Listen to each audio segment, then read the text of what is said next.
কবিতার যাপনে তোমাকে স্বাগত জানাই।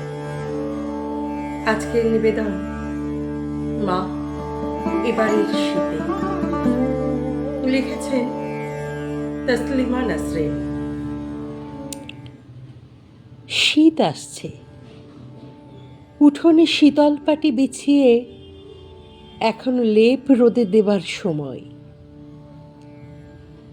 মা আমার লেপ কম্বল রোদে দিচ্ছেন, ওষার লাগাচ্ছেন, কোলবালিশে তুলো ভরছেন। উঠোনে তুলো ধুনছে ধুনুরিরা। শীত এলেই মার এমন দম না ফেলা ছুটোছুটি শুরু হয়ে যায়। এবারের শীতেও রোদে শুকনো লেপ এনে বিছানায় গুছিয়ে রেখেছেন মা। এবারের শীতেও আচারের বয়াম রোদে দিচ্ছেন। এবারের শীতেও ভাপা পিঠে বানাবার হাঁড়ি ন্যাকড়া জোগাড় করছেন। কার জন্য?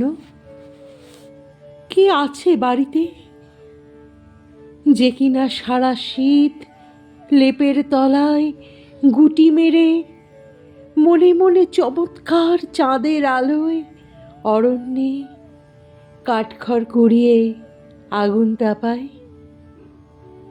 আমি ছাড়া কে আছে বাড়িতে যার জন্য মিনিট পর পর ধোঁয়া ওঠা চা, মুড়ি ভাজা, আর দুপুর হতেই আম বা জলপাইয়ের আচার, ভোরের খেজুর রস আর পিঠে পুলি?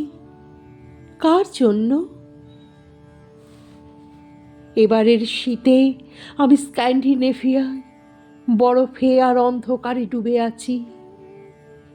জানি ফেরা হবে না আমার, মা তো জানেন ফেরা হবে না।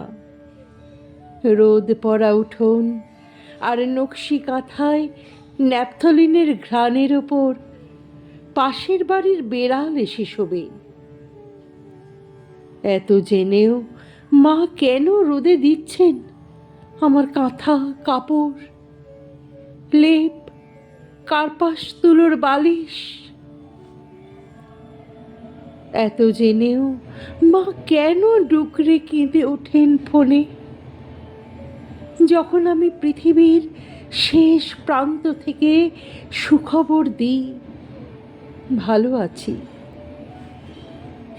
অবুঝ আমার মা, আঙুলের কড়াই গোনেন দিন, বারান্দায় দাঁড়িয়ে থাকেন অপেক্ষায়, আর আচমকা প্রশ্ন করেন, কখন আসছো তুমি?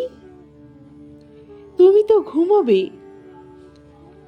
এখানে তোমার বিছানায় গল্প শুনতে শুনতে নন্দীবাড়ির ভূতের আর বনের কাঠুরের আর ব্যাং রাজকুমারের।